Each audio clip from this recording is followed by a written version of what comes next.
Hi, welcome to this video presentation and demonstration on machine learning. This is intended to be an introduction to the subject. My name is Keith Tenzer. 3 things about me. I've got 20 plus years of experience in various areas and various companies. I have a blog site, keithtenzer.com, which actually has a blog on the subject and a lot more detail, and I've been working at Red Hat since 2015. Machine learning is a branch of artificial intelligence, which of course is a much broader field looking into the cognitive capabilities of machines, specifically their programs and ability to analyze environments or complex data sets in order to make decisions as humans would. Machine learning is mainly focused on the algorithms that parse the data, learning from the data, applying those learnings, and making the decisions. As such, machine learning is really the building block or foundation of artificial intelligence. Deep learning is a subset of machine learning, and the two are often confused. The difference is around how deep learning applications actually learn. They're able to do prediction and understand accuracy, and given metrics or guidelines, they're able to actually do the learning on their own without supervision and without human interaction. 3 important points around machine learning is first that machine learning is open, built on open source and open frameworks, and for everyone. It's not just proprietary offering or service in the major cloud providers. The second thing is machine learning needs access to data and runtimes. Now the runtimes can be very complex and diverse, and in order for doing data ingestion, we need access to many different sources that could be located not just in the enterprise environment, but in various clouds. If you put all of that together, the only way to get value really out of your machine learning workloads is to have it run on a container platform and use containerization. The third point is machine learning is simple, and we're going to see that in the demonstration. The demonstration application is a voice recognition system. It takes an audio file, transcodes that to text, and then translates the text to the language of our choice. For our audio to text engine, we're using Mozilla DeepSpeech, which is an open source framework based off of TensorFlow. No affiliation to myself, unfortunately. And for doing the translation, we're using Google Translate. And of course, there are other tools and frameworks involved in order to do text and spelling accuracy. In order to get going, you're going to want to go to the GitHub repository under my GitHub account, ktenzer, and OpenShift//ml-demo. Now I mentioned the value of a container platform. I'm going to be showing this demonstration in OpenShift, which is Red Hat's enterprise Kubernetes platform for containers.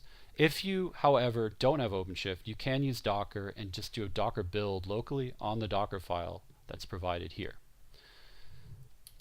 Either way, you'll want to clone the GitHub repository locally to your workstation, which of course we've done here, and then you'll want to, or I'm going to, log into OpenShift as my user. And the first thing we'll see in OpenShift is the service catalog. As I mentioned, the importance of having diverse software stacks for developers and data scientists. And here we have already out of the box in OpenShift a tremendous amount of software stacks that can just be clicked together. We can point them at code and off it goes, and it's going to build and deploy our application. And each of these items in the service catalog is basically a template, which if you're familiar with Helm charts, it's very similar. And in the GitHub repository, we've provided a template here for OpenShift that understands how to build and deploy our demo application. So we're going to go and you're going to want to create a project. A project is just a namespace or a workspace for running your applications. In this case, I have one called DeepSpeech. I'm going to access it, and I've already deployed, in this case, the application in the interest of time. But what you're going to do is you're going to say add a project, you're going to say import YAML JSON, you're going to go to browse, the GitHub repository, the YAML folder, and you're going to import that YAML template. And then you're going to basically click create, and it's going to do and deploy the application just like I have here. The first thing it's going to do is it's going to do a build. And we can go look into the build and look into the logs for the build. And it's basically going to first clone the repository, Then it's going to start building the Docker file based on what I've said in there. And of course, that involves building a Python development environment, installing various Python libraries and Python tools such as DeepSpeech. And it's going to involve setting up the front end of the application. So the back end is in Python, the front end is in Node.js, and as well as setting up the models. So for the models, what we're doing is we're creating a DeepSpeech directory, and we're mounting that from an external mount point, or we're using external storage. And the reason is because we don't want to download the models every time we change our code. So if we change our code, we just want to rebuild and we want to reuse the model without downloading it. So we don't want the model in the container image. That would be really bad. And it would also be bad because every time we start the container, or it has to download to a new node, that's going to take even longer. So we want the container image to be as lightweight as possible. So basically this goes through, it's going to put everything together, and then once it's done, it's going to push the container image into the OpenShift registry, and then it goes into the next phase, which is deployment.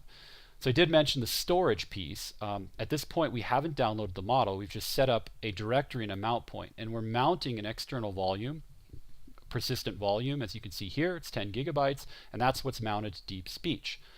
And once then the image is in the registry, OpenShift informs Kubernetes, basically the scheduler, that it should deploy this application, and it chooses a node. The node then downloads the image and starts the container. And so there's a startup script, and it basically checks to see, we're going to go in the logs right now of the container itself. It goes to check to see if the model's there. And the first time it starts, the model isn't there, so it's going to download it. And it's going to save, again, the data externally. So you only have to do this once, no matter how many times you change the front end or the back end code.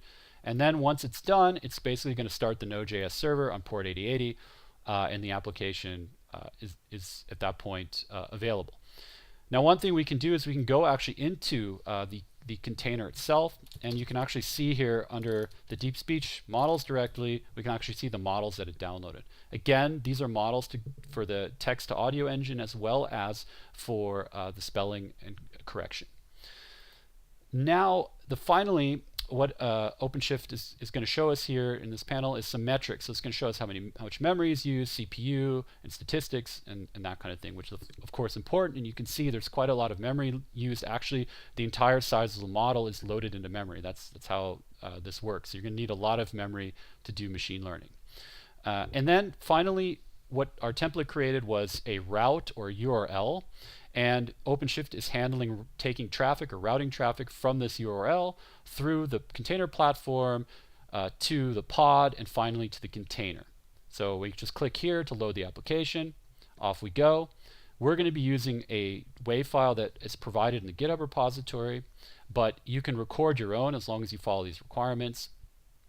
So we're going to choose the file. I'm going to go back to the root of the GitHub repository, choose the demo WAV file, choose the language that I want to translate it into, and hit submit. Now what's happening at this point is the Node.js application is downloading the WAV file or the audio file into the container, and then it's going to start a Python job or Python process with our Python program that is then going to translate, go from audio to text, and then do the translation. And it's going to display everything back in the results page here. So if we click on that, we can start seeing that the translation started, and we can keep hitting refresh, and it'll keep going until it's done.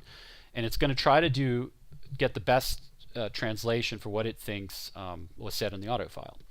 Now, a couple things I'd like to point out about the translation, which I think are interesting. So it starts off, the first thing I say is welcome, and then it says welcome to, and then it says M machine.